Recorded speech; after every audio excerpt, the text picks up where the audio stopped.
অনেক দিন পর একটা বিয়ে বাড়িতে গিয়ে জমিয়ে খাওয়া দাওয়া করলাম, তাও আবার বাপের বাড়ির ওখানকার বিয়ে বাড়ি। আমরা এসে তারপরে বউকে গিফট দিয়ে চলে এসেছি সোজাসুজি একেবারে খাবার জায়গায়। তো স্টল বসেছিল ফুচকা, তারপরে কফি আর হচ্ছে পকোড়া। ওইসব আমরা আর খাওয়া দাওয়া করিনি, কারণ অনেকটাই রাত হয়ে গেছিল, মানে রাতের খাওয়ার সময় হয়ে গেছিল, আমাদের আসতেও দেরি হয়ে গেছে। তারপরে আমাদের বাড়ি থেকে একটুখানি দূরে আবার যেতেও লাগবে, সেই জন্য কিন্তু আমরা সরাসরি মেন কোর্সে চলে এসেছি। তো প্রথমে তো আমাদের দিয়ে দিয়েছিল বেবি নান, তারপরে দিয়েছিল চানা মশলা। তো সেটা খেতে না খেতেই আবার চলে এসছে কিন্তু একটা করে ভেজিটেবলের চপ, তারপরে ফ্রাইড রাইস, আর ফ্রাইড রাইসের সাথে খাওয়ার জন্য দিয়েছিল ভেজ ডাল, তারপরে দিয়েছিল হচ্ছে পনিরের একটা তরকারি।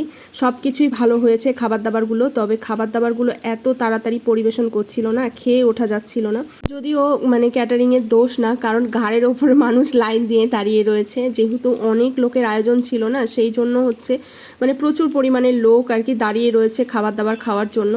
তো সেই জন্যই খুব তাড়াহুড়ো করে দিচ্ছিল। তো সেটা দিয়ে খেতে খেতেই কিন্তু সাদা ভাত দিয়ে দিয়েছিল, তারপরে দিয়ে দিয়েছিল পাবদা মাছ সর্ষে দিয়ে। পাবদা মাছটাও খুব সুন্দর হয়েছিল খেতে।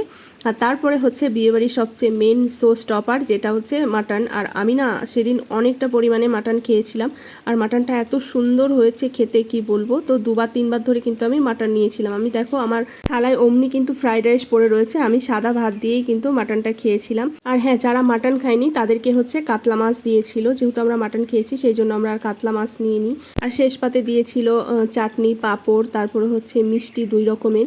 তবে মিষ্টি খাইনি, সেই জন্য আর তোমাদের দেখাতে পারলাম না। আর দিয়ে দিয়েছিল আইসক্রিম। যেহেতু বইয়ের সাথে কোনো ভিডিও শেয়ার করা হয়নি, সেই জন্য এই যে কয়েকটা ছবি তুলেছিলাম, সেগুলোই তোমাদের সঙ্গে শেয়ার করে দিলাম। আর হ্যাঁ, এর একটা বড় ভিডিও আছে, সেটার লিঙ্কও আমি এটার সাথে অ্যাটাচ করে দিলাম, তোমরা চাইলে দেখে নিও। তো চলো, ভিডিওটা যদি ভালো লাগে তাহলে অবশ্যই কিন্তু লাইক করে দিও। ফিরে আসছি নতুন একটি ভিডিওর সাথে, ততক্ষণে তোমরা সবাই ভালো থেকো, সুস্থ থেকো, সাবধানে থেকো। টাটা।